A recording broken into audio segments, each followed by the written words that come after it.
In the equation x cubed over 2 times the difference between y and 5 equals 0, if x is positive, what must be the value of y? So, um, we've got a equation here that we're going to try and figure out more by logic, actually, than by simply sort of doing it out. So if x is a positive, it doesn't say integer, but if x is positive, then x cubed over 2 is going to equal a positive value.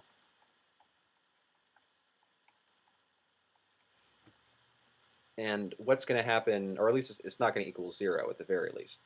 Um, so with that in mind, we have this number here, this quantity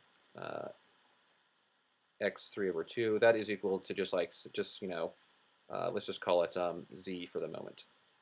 It's just this new kind of variable. So z times y minus 5 is equal to 0.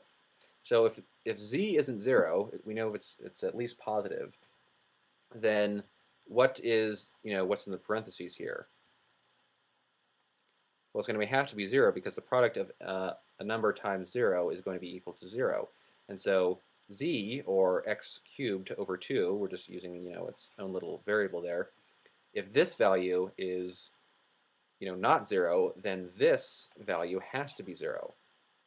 And if y minus 5 has to be equal to 0, well, simple enough, y is equal to 5 in order to subtract 5 to get 0. So our answer is E right here. So yes, I guess there is a little bit of a sort of calculation involved, but it's really more of a logic question. Since we know this isn't 0, this needs to be 0 to produce a product for a product to equal 0, one of them then is going to have to be equal to 0. Since this isn't, this will have to be. Okay, let's go on.